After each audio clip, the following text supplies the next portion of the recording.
Hey everyone. I don't think anybody really wants to see my face, but anyways, I couldn't get the webcam to work anyway. So this is the commentary of the Chrono Resurrection demo being played in its entirety. I've tried to capture it as at the fastest frame rate I could. My computer's not the best, but I'm pretty sure the demo doesn't run at 60 frames per second anyways. With the release of AM2R, which I believe stands for Another Metroid 2 Remake, that's the new fan game that just got released. People were talking to me about Chrono Resurrection and how they really wish that it turned out well, or it got released. So I decided to do actually a video of the game running, now that I actually got it working. The only way to move Chrono is to get a controller, and I didn't have a controller, so when I got a controller, Chrono actually started walking around, and I was pretty thrilled. The clomping of the feet, people criticized how it was too bassy. I edited that too, so other than that, this demo is very lightly edited, very minimal sound effects. You're basically seeing it as I have it. Anything you wanted to know about the demo, you're going to see in this video. So here's the menu. It's actually a really cool concept. It's actually a cube, and you basically turn around in the cube. So here we're actually looking at the 3D models. There was only a few models made. There was Chrono, there was Frog here. Frog doesn't have his eyes in the model viewer, but he does in the actual demo. Chrono again. This is Magus. Magus actually, for some reason, I think the demo or the preview picture that Nathan posted a long time ago, he was a little less pale than he is now, which is good. But this demo didn't actually have the shaders and the lighting that Nathan wanted to make it look a little bit more Akira Toriyama-ish. That was the imp who was modeled after Pilaf, Emperor Pilaf from Dragon Ball, mostly because he looked like him. And the enemies there. Gaspar, who had a snot bubble, which was actually just a flat sprite. And that's it. So this is all concept art that Louis Martins made. I hope I said his name right. I'm really sorry if I said that wrong. This is stuff that he drew. As you can see on the left side there, that's the first concept of the Chrono character. When I saw that, that's another concept of the Chrono character before we changed to the Akira Toriyama. I kind of pushed to try to emulate Akira Toriyama's style a little bit more. Nathan agreed, so I think that's where we changed to the style that everybody was used to, with the Dragon Ball style that was used before. This is the concept art of the cube menu system. Was really cool. Like I said, it's like a cube. You're inside of a cube. You turn 90 degrees each time, and you see other different concepts. The widescreen normal doesn't actually work in this version. Maybe Nathan has a version where it did work. When I set it to widescreen, the motion blur actually didn't come out properly, so there's Guardia Forest. Was never actually made. Stopped when the cease and desist happened. This is the timeline for the video that everyone's seen a billion times by now. That's Chrono's cat. Doesn't really look like Akira Toriyama's cat, but it still looked cool. Magus props and Magus himself. Mr. Janus. Yeah, he's a cool looking character. Kind of reminds me of Vegeta. Chrono, of course, looks like Goku. Frog. Again, modeled after Emperor Pilaf. This guy was never actually modeled, which is a shame. He looked really cool. Skeleton. Chrono's mom. The funny story about Chrono's mom is Nathan and I were talking, and we couldn't understand, we couldn't figure out where Chrono's mom slept. Did she sleep on the couch downstairs? I don't know. So when you see Chrono's actual room, you'll see that there's another door there. We kind of thought it would be a better idea to, have her have a place to sleep. The music you're hearing is Shala's theme, mixed in with the theme from Chrono Cross. People couldn't understand why. I'm not going to ruin it for you, but suffice it to say, the song in Chrono Cross had a tie-in with Shala from Chrono Trigger.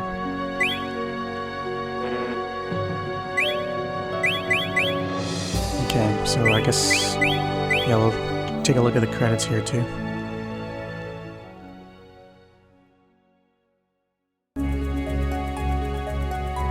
Nathan Lizer. I hope I said your name right too. I'm really sorry. Sorry guys if I mess up your names.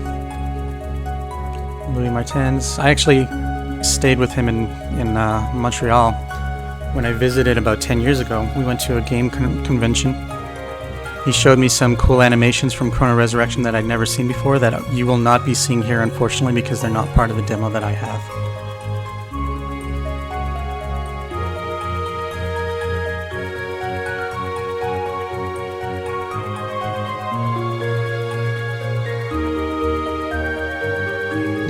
Mo did the background for Magus's castle, or Magus's fortress, whatever it's called. It was really cool.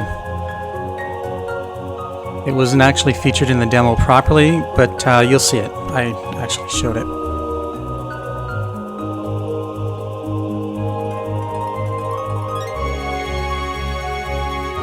Xavier Dang did the sound effects for the demo, the actual trailer. He did one song in the game as well. He did the title theme.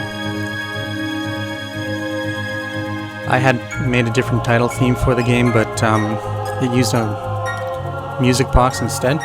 He made the more traditional intro that you heard when this video started.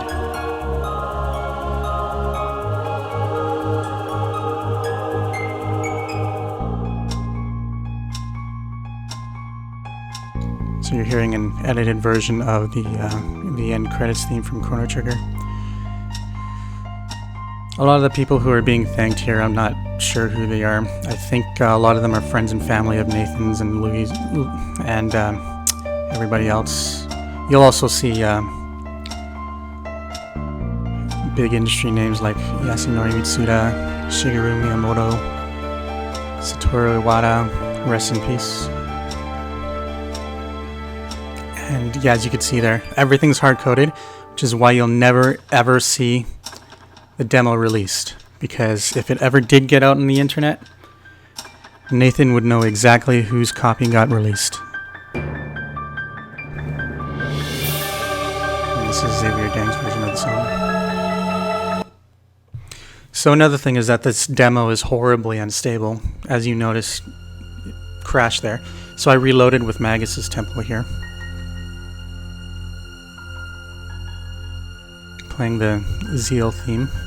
I modified this version. I have a lot of new versions of the Chrono Resurrection music, which I might be releasing later. Possibly next year in a soundtrack that I'm going to actually be collaborating with Louder with. Louder.fm, L-O-U-D-R.fm. Shout out to Sebastian Wolf for encouraging me to try to release that. But yeah, Magus's background here is really awesome.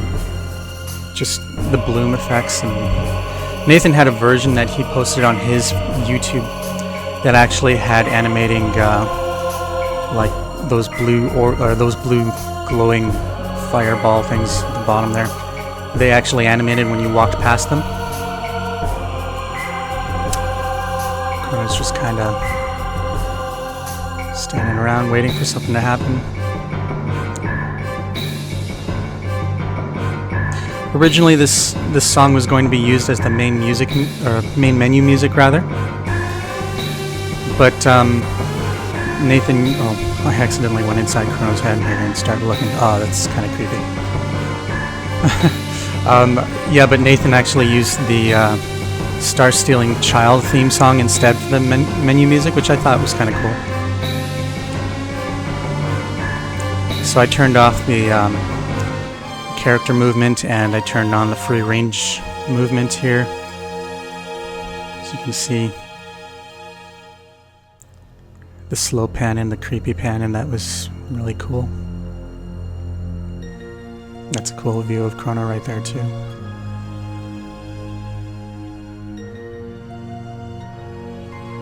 This part of the song was kind of improvised by me about 10 years ago rather. kind of tried to get the alternate bridge from Lavos' theme in there.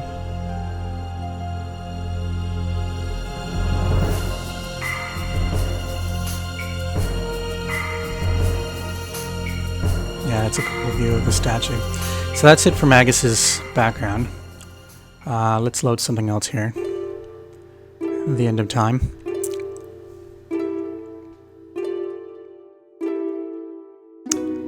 Turn on free range again. So the free range is kind of hard to control, so I basically had to move around a lot here. You've got Mathew Chrono there. Actually, this is the little book that you had the little star, and when you hit it, you actually went to the year 1999, and then you would actually fight Lavos.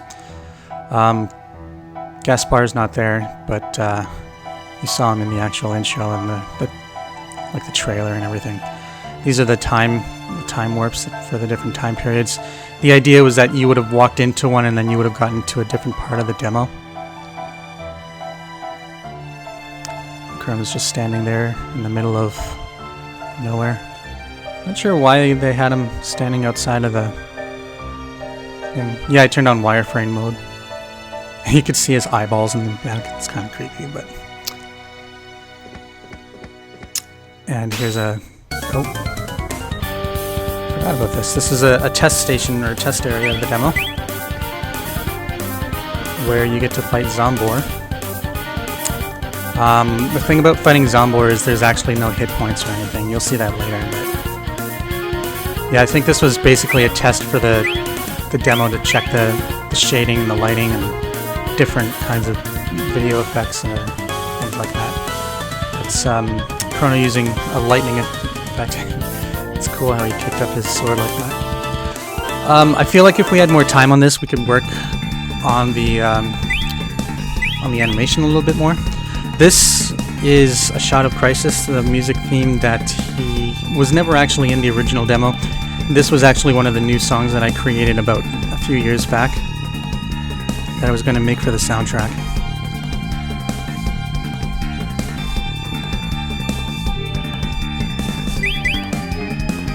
Again, the demo has barely any sound effects in it.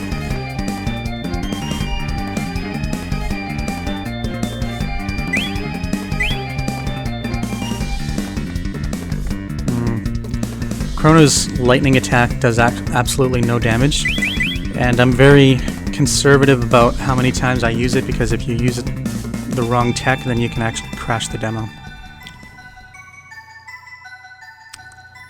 So here's me free roaming around the menu, showing how it's a cube, and the cool glowing and the mist effects that they all did. All of this was done in engine by Nathan. Nathan designed this engine. There's nothing, no core, no known core or anything like that. All of this was designed for Nathan's experience in working with 3D. At the time, I believe he was working with Ubisoft in Montreal. He moved to California, and I think the team that he was a part of, Ubisoft, actually laid him off.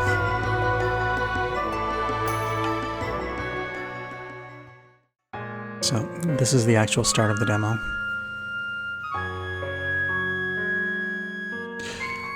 Sorry, I said earlier that I used Start Stealing Child. This is Start Stealing Child, and the menu actually used Shala's theme. You might remember this from the trailer intro.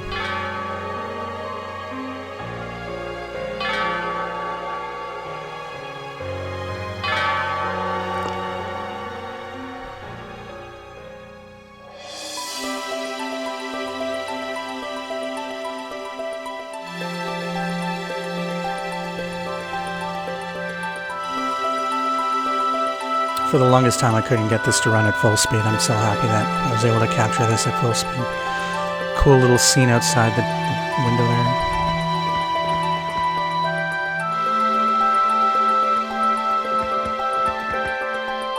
And there's the door that I was talking about. Oh, there was going to be a sound test in this game. And it was going to play from Chrono's radio there. Right now it only plays 2 songs though. And I say right now, I mean it only ever played 2 songs. It was was Corridors of Time and the Guardia Forest theme.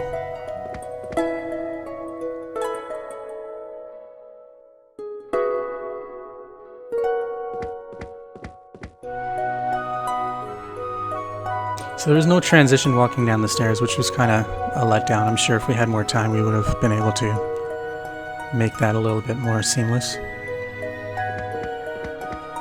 There's Chrono's cat.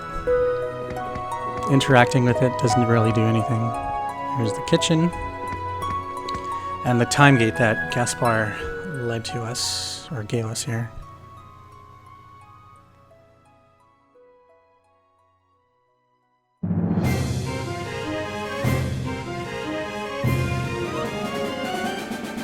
Again, no sound effects. There was no transition between this and the actual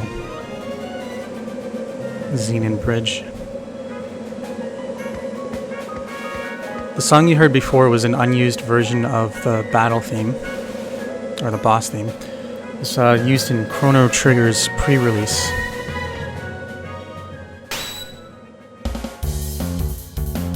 Okay, so the battle system. Very buggy. This almost literally crashed the game every single time I tried it. Again, no attack sound effects. One hit will always kill an enemy. There was no HP used. If you went too fast, your cursor would not be selectable anymore, and then basically the game would be locked.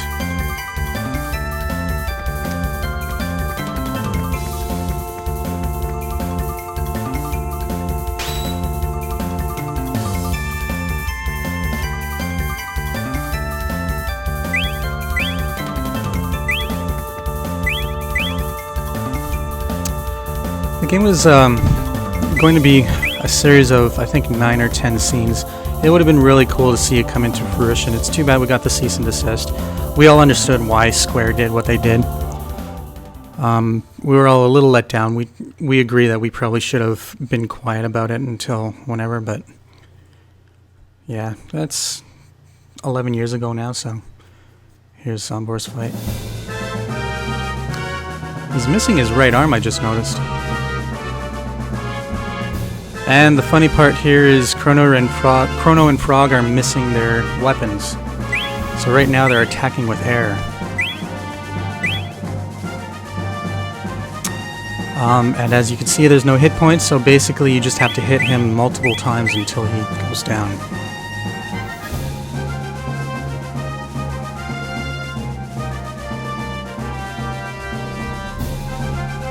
Is that cool? Magic attack, no sound effect for it. The camera was a little buggy too. Sometimes it would hide some of the characters. Again, I'm sure if we had more time to work on this, it probably would have came out a lot more polished.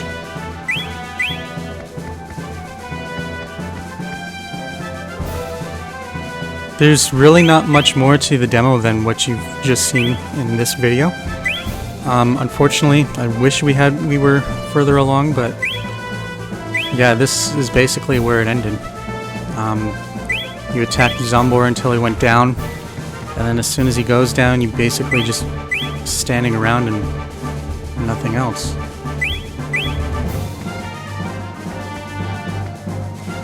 So the music didn't really loop properly there. We use an Ogg Vorbis sound format, which is fine, but it was really hard to test the victory stands. They were pretty cool. Yeah, it was really hard to test the loop points properly. And that's pretty much the demo. You're just running around and that's it. Yeah. So, yeah, I wish that we could have gotten more done, but to be honest, this was a great learning experience. We got a lot of exposure in the game industry because of it. It's really cool just hearing all the support throughout the years. I broke the free range and just kind of went around just to check out the bridge. Yeah, it was really cool to hear all the support over the years. Sometimes I'll just get random messages from people, even at work, just being like, "You worked on Chrono Resurrection?" I'm like, yeah. Oh, sucks so much that it got cancelled. Well, I mean, it's life, right? When you work with intellectual property that's not your own, you run that risk, and it's just too bad that it couldn't be released as a fan game because it was nothing more than just a tribute to the original Chrono Trigger. Yeah, so that was basically the demo. Thank you guys so much for your support again, and thank you all so much for everything over the years. Really appreciate it. Yeah, the entire team loves it. We love you. Thank you so much. Hopefully you enjoy this. Stay tuned. I'm gonna actually have some big announcements for my own. I created my own brand called TSSF Sound, and I'll show you a quick little video of the intro of what that's gonna look like here. TSSF Sound. Yeah, that was recorded off an actual Super Famicom. Yeah, keep an eye on my YouTube. I have a new website up called tssfsound.ca. It's under construction right now because I'm basically doing a Kickstarter. I'm doing the website, the actual product, the marketing sign, getting the business up and running, everything like that. So everything's going slow, but I'm pretty upbeat about this. I'm pretty confident it's going to turn out really cool. Okay, so again, thanks so much for the support. We'll talk to you guys later. Bye.